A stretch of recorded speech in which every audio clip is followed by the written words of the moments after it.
Finally, set 3. Again, if you've had enough of set 1 and set 2, don't feel that you've got to push yourself to set 3, you can split them over days if you want to, just as long as your running takes precedent and that you don't do too much strength work on a running day. Okay, so the first one's going to be, this is probably the most challenging. You're going to do squat jumps, which is just a squat and a jump into the air, and you're going to do 10 of them. On the 5th and the 10th, you're going to hold those jumps for 30 seconds, or the count of 30, or as long as you can. Then we're going to go straight back into a jump. Okay, so we're going to do 5 squat jumps first of all. So it's exactly the same. You're going to squat down, jump up. 2, 3, 4, 5 on your 5th, stay down. I'm not going to hold it for 30 seconds. You don't want to watch me doing a squat for 30 seconds. This is what you're doing for 30 seconds. So you're just holding this squat, and it's probably going to burn a little bit. That's fine. Try and make sure that your bum is being squeezed. Make sure you're not down here because that switches your muscles off.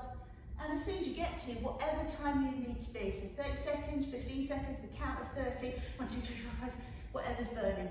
Then go straight back into another 5.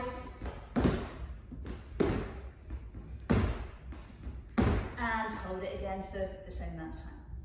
Okay, so that is exercise 1. Exercise 2 is going to be tricep dips. Ideally, you've got a bench or a chair.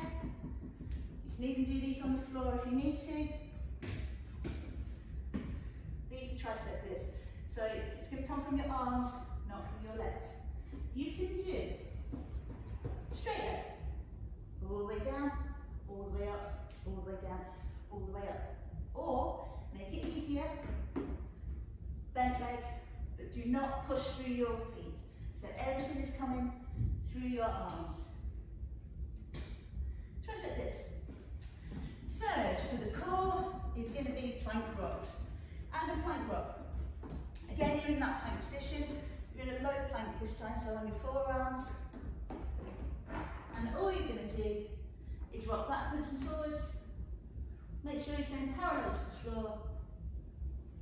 If you need to, if your back's hurting at all, come down, but try to keep that core engaged. So try to keep your pelvis tucked under.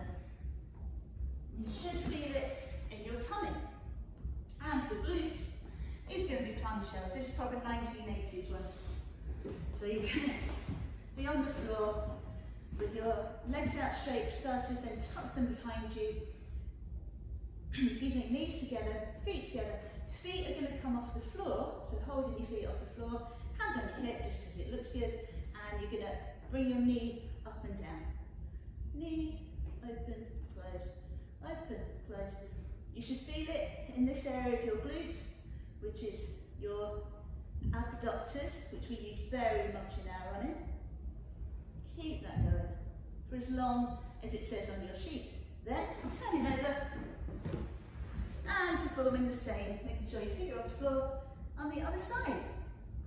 Set 3 completed. Now what you need to do is your static stretches and you're done. Congratulations.